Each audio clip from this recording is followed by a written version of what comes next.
এখন কিন্তু যারা স্ক্যাম করছে তারা কিন্তু একটা নতুন স্ক্যামের সিস্টেম পেয়েছে। জানি হয়তো তোমরা অনেকেই জেনে গেছো, কিন্তু যারা এখনো জানো না তো তারা জেনে নাও যে এই এই স্ক্যাম, মানে যারা স্ক্যাম করছে তারা কি করছে, স্ক্যামার গুলো তোমাকে হয়তো ফোন করবে, ফোন করে হয়তো জিজ্ঞাসা করবে যে তুমি কি ভ্যাকসিন নিয়েছো, কোভিশিল্ড না কোভ্যাক্সিন, তুমি কি মানে যদি নিয়েছো তাহলে 1 টেপো, যদি না নিয়েছো তাহলে 2 টেপো। এইভাবে কিন্তু তারা ফোন করছে এবং সবাইকে এইভাবে ফাঁদে ফেলছে। আর তুমি যদি 1 বা 2 টিপে দাও, মানে যাই টেপো না কেন, ওরা কিন্তু তোমার পুরো ফোনটা হ্যাক করে নিচ্ছে।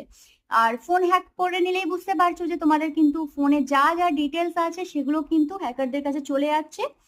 আর তারা কিন্তু তোমাদের ব্যাংক অ্যাকাউন্টের ডিটেলস, সমস্ত ডিটেলস কিন্তু তাদের কাছে চলে যাচ্ছে। তো বারবারই যেটা মানে সরকার থেকে, পুলিশ থেকে, চারদিকে এটা